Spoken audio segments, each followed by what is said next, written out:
Hey guys, thanks for tuning in. This is Optibottoms coming at you with another video review. And on today's episode, we're going to be taking a look at the new Hot Toys MMS 342 Batman from Batman vs. Superman, The Dawn of Justice. As you can see, this is the exclusive version that comes with the tech cowl and sniper rifle. For the package, you can see you have a very nice Batman logo with various images of Batman actually in the background of it. On the back of the package, you got various warnings and contact information for Hot Toys themselves. And then opening up the shoebox package, you can see an insert with Batman again in the background, as well as the various cast and crew responsible for making this figure. And then underneath that, you have an open clamshell that allows you to see the figure as well as all of his accessories. But for the packaging on this guy, that's about it. So without further ado, let's get him out here and see how cool he actually is. Alright guys, so here we have Batman from Batman vs. Superman, The Dawn of Justice, open up and out of its packaging. And while most people are kind of on the fence of whether or not they like the movie, I think fans in general do come together and agree that Ben Affleck did a really good job as Batman, and Bruce Wayne, I guess you could say. And I really think that Hot Toys has done an amazing job as well here in capturing that likeness and the overall feel for this character. Now, that's not to say that there aren't things that are a little bit iffy about it, but we'll get into that here in a little bit. But overall, I'm really happy with how this figure turned out. Now, starting off first with his accessories, a couple of them are exclusives, and we'll get to those last. But as you can see, he does come with a lot of stuff. Now, in addition to two fisted hands that are currently on the figure, he does come with both a right and left kind of relaxed pair of hands with a great amount of detail on here. As you can see, really nice sculpted pair of hands here, and then you can see some nice sculpted and painted kind of knuckle sections right there, almost like he's got built-in, brass knucks or something. Some nice texturing on the palm of the hand as well. He also comes with a pair of hands that are sculpted in a more gun-holding kind of pose. And then he comes with two right hands that are also designed to hold some extra accessories. This one here is more designed to hold his batarangs, whereas this one's actually designed to hold his branding tool. For his batarangs, as you can see, he comes with four of them. They all are sculpted and painted the same. And then, as I was talking about, he does come with the individual hand that allows you to kind of position them in there where it's like Batman is going to throw them. But amazing amount of detail on here. I really love the paint wash. Gives it a very metallic look. Of all the recent batarangs, this is probably my favorite looking. It's just very aggressive, and as a symbol of fear for Batman, these really do look great. Then, as I was talking about, he does come with a branding tool. As you can see, you got a nice handle with some really nice silver paint and black detail kind of put on there. I kind of wish that this was more done up where it looked like it was super heated. As it is, it's just a plain black look. I mean, the paint wash on there is really very nice. And then, obviously, his hand that is sculpted for it, you just kind of put that in there, and then you position that around there, and then you can do that. Again, if that was kind of done up where it was actually looking like this was a superheated piece of metal, this probably would be a much better posing option, as if he's about to, brand one of his enemies, I guess. But as it is, it just kind of doesn't do it for me all that much. I mean, it's a great accessory. I do like it, and the paint detail, like I said, is really nice on it itself, but I would like a little bit more. He also does come with his grappling gun. One of the things that I love about the design of this was, in developing it, they decided to put this little section right down here that's specifically designed as basically like a little hammer for Batman. He can still use this in hand-to-hand combat, and I absolutely love it. He also does come with several different attachments. You can just plug this in there like so, as if this is about to eject from it. Real nice silver paint on there, great detail. You get a total of two of those, and as you can see, they peg in there fairly nicely. And then he does come with one that is more extended. Again, it can peg in there, but you can see that this is more open and shows the little grabby metal sections, which is really very nice. You also do get a section that pegs in here just like so, and you can see it's got a little bit of a metal wire that kind of makes it look like the string is actually coming out of it. Or I should say wire, but that looks really very cool as well. And then you got another longer one. Again, you got a nice metal rod right there that just has, you peg that right in there, a kind of straight shot with it. He also does come with his grenade launcher with a really nice matte black finish on it. and then there is a small amount of kind of wash thrown out there, just giving it a very subtle, warm look, I guess. He does come with 2 grenades. Both of them fit in the barrel very nicely, and then you can have a nice display with that going for it. And then the other grenade actually is the extended, as you can see. These were the grenades I do believe that he used to actually fill that kryptonite gas with that he attacked Superman with. So, real great accessory here. Looks really nice. Again, very nice molded detail throughout there. You got a couple little metal rings right on the opposite side. But overall, very cool looking. Now, he also does come with a total of 3 interchangeable faces and eyes. I have a set that's obviously currently on him. This pair of eyes has him kind of looking off to the left. You also do get a slightly more open-lipped mouth, a little bit more neutral of a look, and then you do get a much more exposed teeth look, kind of giving a more angry kind of appearance to him, and then you get another pair of eyes that have him kind of looking slightly up. It's very, very slight, and then obviously you get the tool to swap those out, and I'll show how to do all that here in a little bit. And then for regular accessories, he also does come with this Batman v Superman display stand with the nice, Batman plaque here in the front. You got the really cool Batman and Superman logo. Again, I love how they actually designed this with kind of like a flame sort of look there. Now, unlike Superman's, he does come with just that metal pillar with a little crotch grabber, that sort of hook, as opposed to the flexible pillar that Superman came with. But much like that Superman one, the base can actually lift up right here and give a very cool display option. Now, coming around to the back section here, I do have to give a shout out to a very keen-eyed viewer of mine named Derek, who in my review of Superman pointed out that a lot of people don't really mention this. While the actual logo here stays up there fairly decently, on the inside here there's actually a little flap that does come up, and then you've got this little section right here that can slot into, giving it an actual more sturdy sort of angled position. That's not going to fall down or anything. If you didn't have that up, it stays up there, as you can see. It's a fairly tight friction, but over time, that could fall down. Who knows?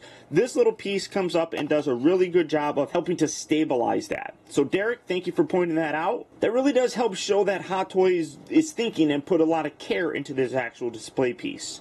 And now we come to the accessories that are only available if you get the exclusive versions. First up, he comes with this sniper rifle, which is actually used to tag the van of Lex Luthor's bad guys that were stealing the lump of kryptonite. He uses to shoot a tracking tag on that actual van. You got a very large, scope here. This can actually slide off if you really want to. Why you would want to, I don't know. It was supposed to be on there.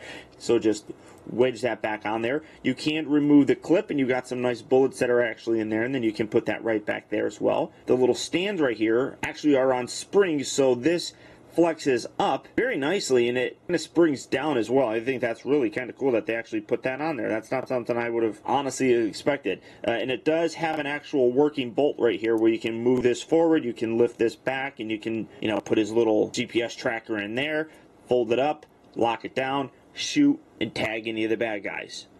Whether or not I'm ever actually going to display Batman with this remains to be seen, but it's still a nice piece nonetheless.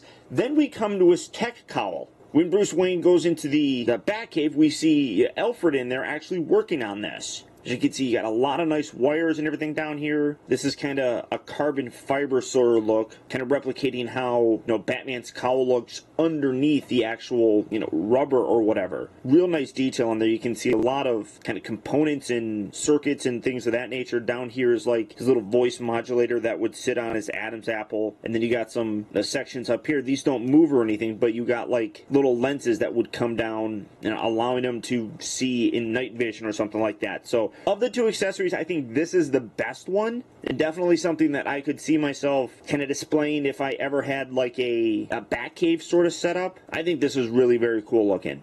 Now, coming in to take a closer look at the figure, this is the part that I might end up rambling. The portrait and the overall detail of this figure is just phenomenal. As you can see, that portrait is unmistakable. That absolutely looks like Ben Affleck, in my opinion. I love how they capture it. You can see with the eyes and the mouth that are in there, the eyes are just a standard looking forward pose, and then the mouth is just a straight lip closed kind of position. I really like what they did with the cowl, some nice molded in detail there showing some real good definition. I actually really like the ears as well. I'm a fan of the longer ear look, so I really wasn't sure how I felt about this when I first saw images of the suit just in general, but I really think this came out looking good. Now, as I said, he does have the ability to swap out both his eyes and his mouth. And that's where this little tool comes in handy. First, what you need to do is detach the head. Just pull it off just like so. Now, the instructions actually show you that this piece is not supposed to come out with it. That just wedges up in there, so you can take that out and you can put that right back there, but it doesn't really matter. And then what you do, I don't know how well that's going to come across. I got my little light turned on here so that you can kind of see it, but on the inside here, there's a white section here that kind of is very obvious when you look underneath there. You use this end, then you reach in there, push that forward, and that very easily pops that piece out just like so. And then the eye section's a little bit more tricky. You got a little section on this side that's in the prong shape. You just put that in there, kind of wedge it in there, and then you kind of pull it back till it pops. And it doesn't always come out very cleanly, but once you pull out one section, you can kind of get your finger in there and make it actually slide out just like so. And then I'm going to take the more upward looking kind of eyes. I mean, it's very, very subtle. I mean, like I was showing you, I mean, this is him looking straight, and this is him slightly looking up. So what you then do is you take this, like I was showing you, this is the little section that you grab on, and then you pull this out. So again, you want to put it like that, reach up underneath here, kind of find where the eyes are, and then push it all the way in, make sure it's in the right area, and then just push that all the way forward, and now you have his eyes in there, again, kind of looking up. Then you can take this section with a slightly more open mouth and then just put that in there. That's actually really easy. Or, you know, you can just use your finger for the mouth section, and then you can bring in the angry one, and you can be like, why did you say that name? Why did you say that name? You can do something like that, and that actually looks really cool. And then again, you want to make sure you take this section, you slide this up, locking that all the way up, and then you just bring this over, and then you pop that down back on the body just like so. Without a doubt, that really does, in my opinion, look like Ben Affleck. I think they did a great job with it. Now coming back to take a look more at his actual suit, real great detail. You can see a very nice pattern on here. I mean, it has a texture to it that feels really cool. I really like the Batman logo on there. Very big and broad, looks absolutely terrific. The cape is attached to the cowl. Now this part I do have a little bit of a problem with because it's longer than his legs, and the problem is it doesn't really sit too good when you're just standing them there. It kind of, and you'll see it here in a little bit, it just kind of puffs it out, so it doesn't really drape very naturally. When you have them floating in the air, it's perfectly fine, but when you have to put that on the ground, I mean, you can see it pushes the whole thing up, and that's a little unfortunate. But the rest of the body on here is amazing. Great musculature. He definitely is a lot bulkier than a lot of the Batmans that we've gotten over the years. I love the very aggressive and worn looking blades here on his gauntlets. You can see that same kind of wear on his bat belt, but great paint detail throughout the entire thing. Absolutely terrific. And then even on the gauntlets themselves, I mean, you can see a real nice texturing on there, almost like it is a bat wing itself. And then one of the most impressive aspects is the body on this. It's like they used a padded suit under it, and then I don't know, and then they glued the suit to the actual padding. So this is all sculpted and just part of the body armor. I mean, even you can see like his lats kind of popping out here. I mean, it's amazing, and it's squishy. I shall call him Squishy, and he shall be mine, and he shall be my Squishy. Come here, Squishy. Come here, little Squishy. Ow! So it really is amazing. Now, he does get a bit of a butt. I don't know why this is the way that it is. He does got a booty on him. I mean, that kind of hides it when you put it there, so it's not all that bad, but that does look weird. I'll be totally honest. I don't get that, especially with the little zipper part here that sticks out. Kind of makes him look like he's got a bit of a tail. But, I mean, just great overall detail. You can see his thighs are just ripped. And again, I love the paint variation that's actually in the suit. I mean, as you move it around, you can see that it kind of catches different light angles and reflects a little bit differently. And then you come down to the boots, again, real nice kind of bat wing sort of texturing on there. Great detail with the actual boots. You can see he's got blades down here. I mean, he's heavily armored. Now, some people have complained about the logo right here. When you move the head down, it covers up the top of the bat head. That is definitely something I think people will complain about, and it does kind of look ugly. I mean, because a lot of times if you have him like this, he's just looking way too straight up, and then that kind of looks ugly. You kind of have to I want to make sure I have the head all the way down. You kind of have to make sure his head's kind of leaning forward, and that then rubs up on there. But I'm going to give him credit even though he hates my guts. But if you guys watch any of the Clipper King's videos, he actually went through and showed some really nice ways to modify this to make an already great looking figure that much better. And he even talked about how what you can do is you take off this head, and then you got this little section right here. If you lower this and you can bring that down, and then I believe he actually put a little bit of glue there, put that down, and then glued the actual section right around there, which keeps the logo down a little bit further. That actually does a great job of, in turn, making this sit lower on the body so that you can lower that fairly decently without actually covering that logo up, because as it is, it does kind of cover it up, and it does look a little bit ugly. But if you're interested in, you know, any of those kind of modifications, check out his video, because it is, in my opinion, very helpful. And like I said, he doesn't like me very much, but and I got to give credit where credit is due. Now, for his articulation, you do really want to make sure that you pay attention to the instruction manual. He's not overly limited, but there are some things that you do want to pay attention to, and the instructions nicely point that out. As you can see, the head is on that ball joint down there. It does still kind of stick out. I'm going to have to play with that, but you can kind of get it looking left or right, but in doing so, you do kind of ruin the look for the cape. One thing that is nice is that there is a wire in the top section of the cape, so you can kind of pose this and get it kind of flowing with his body very nicely. His shoulders, as you can see, bend 90 degrees. That's a nice range of motion. You're not really limited. It also can rotate. As you rotate that around, you also see like the striations on the sculpt underneath his actual suit kind of moving. That is amazing. So you got a nice range of motion there. You got that nice armpit joint. You have a rotation here at the bicep. He bends at 90 degrees here at the elbow. It is actually two joints, and it gets you that 90-degree bend. He does have a waist rotation. It is a little bit more limited again because of the suit itself, so you can kind of twist it around, and then he does have a little bit of bend for an ab crunch, which is amazing. And when you do it, it really kind of flexes these muscles. It's so impressive how that whole, you know, sculpted body armor is underneath there. I'm really amazed with it. And then for the hips, you can move them forward very nicely. They go back only about that far. They move outward, but you really only want to make sure that you bend it about 70 degrees or so. Stretching it out too much could cause a split in the seam here, so be very careful with that. The knees do bend at 90 degrees. You have two joints there. You got an upper joint, and then you have a lower one. Oh, he also does rotate at the upper part of the thigh. And the ankles, just the boots themselves, are separate pieces from the actual shin pad, and you get a nice range of motion there. And no matter what position you really put it in, it doesn't really break up too much of that kind of look there. That's amazing. So you got a nice ball joint there, moving forward and back. It rotates and then pivots side to side. And then as a 6-scale figure, you can see that he actually stands at just about 13 inches tall from the bottom of his feet to the very tips of his ears.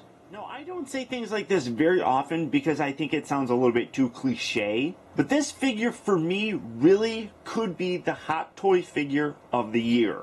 Just about everything on this guy, from the overall detail to the portrait, to the way the body and the suit look, in addition to all of his accessories, even if you don't get the exclusive version with the 2 extra pieces, you still get a lot with them. There are a few minor things that I think could be improved on the figure. Those things are mostly just nitpicks. And I can definitely see why this is such a highly sought after figure. As I said, I think fans almost universally agree that Ben Affleck did a great job as Batman. You may not necessarily like the movie, but his performance as the Cape Crusader, at least for me, really wanted to see him in the role more. As I said, this guy is highly sought after and very hard to come by. He is basically sold out everywhere online. But on Sideshow, there is a wait list right now for him, so anytime anybody cancels or maybe their credit card's declined or whatever the case may be where they pre-order the figure but then ultimately aren't able to get them, that's when Sideshow goes to their wait list, and in the order that they receive people, they'll start filling some of those waitlist orders. So if you'd like to give that a try, I'll put a link down in the video description where you'll go to Sideshow, where you can check out availability on this guy, as well as the rest of the Hot Toys 1/6 scale figures. But beyond that, guys, that's about it. So once again, I want to thank you for tuning in. This has been Optibotimus. Don't forget that if you like this video, to please like and share it. Also be sure to subscribe in case you haven't already subscribed.